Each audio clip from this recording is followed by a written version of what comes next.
We start this story with a 15-year-old Maddie who is bent over her backpack. We see her pushing a water bottle in between her clothes. She pulls out a small wallet and counts $80. She shakes her head and shoves the wallet into her backpack.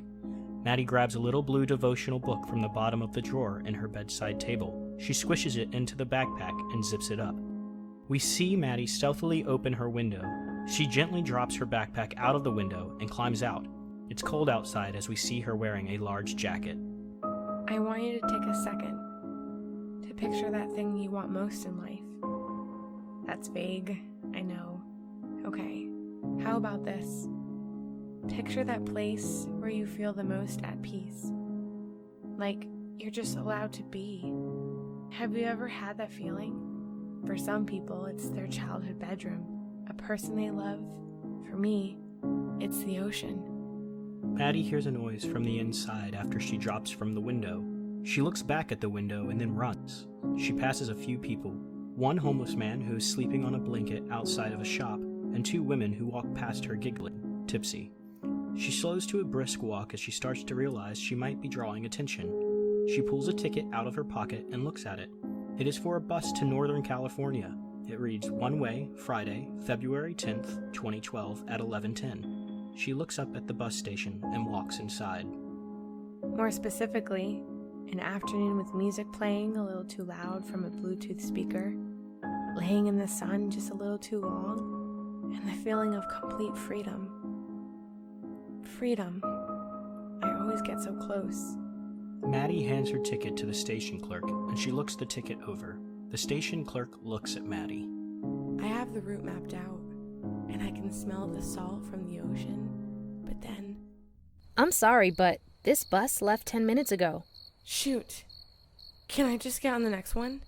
The next bus for California doesn't leave until tomorrow afternoon, and it will be a $100 charge to exchange the ticket. Maddie looks around the station, rubs her face, and walks over to one of the benches. She slugs her bag next to her and plops down on the bench. She looks pained and sheds a few tears as she rips up the ticket. She wipes her face and picks up her bag. Maddie goes to the bathroom. Her hands are shaking. She places her hands on the sink, looking desperately into the mirror. We see her pull out a bottle and pour 2 pills into her hand. She looks into the mirror. My name is Maddie, and this is my story. We are now in the present day. Maddie shuts her bedroom door and walks down a sidewalk. She passes another girl who she gives a half smile and looks toward the common building. She enters a room with some cushioned chairs and a computer. Taking a seat, she logs into the computer and connects to a call with Dooman. Maddie, good morning. Hi, thank you. Good morning. How did you sleep? Pretty good actually. Kaya is kind. It's nice. Different. Wonderful. I'm glad to hear that. Maddie, now that we know a little about each other from yesterday, if you're comfortable, we can start talking about your journey. Does that sound good? Sure. Great. Now you know, if anything is ever too hard to talk about, or you're not ready, we can pause and come back to it another time. These sessions are here to help you process and heal. With that being said, why don't we start with something important to you that brought you joy or peace? Yeah. They're hard to come by. You mentioned you had a friend that helped you, Dawn. I guess we can start there. The front door of Maddie's house opens up. Maddie and Huxley appear in the doorway. I've got your cereal on the table for you, Maddie. You did a really good job last night. Maddie looks upset. She walks towards the table and puts her hands down on the chair. In an instant, 6 years pass, and 15-year-old Maddie appears and sits down in the chair. Hey, you're gonna be late for school. Grab your bag and let's go. I was just about to eat. Can you give me a minute? Take it with you and leave the bowl in the truck. I have an important meeting I have to get to. Fine. You know better than to talk to me like that. Get in the truck now. Don't you dare talk to me like that again. Yes, Dad. Huxley and Maddie leave the house. Huxley and Maddie arrive at the school.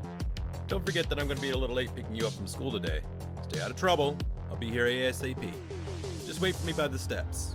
Okay, I'll be there. Don't worry. Maddie leaves the truck and heads into the school. Maddie arrives in her classroom and sits down in her normal seat, away from everyone else. Good morning, class. Today we have a new student. Go ahead and introduce yourself, sweetie. Hi everyone, my name is Dawn. I'm from Michigan and I like to skateboard, so if you know of any cool ramps, let me know. Go ahead and pick a seat, dear. Yes, ma'am.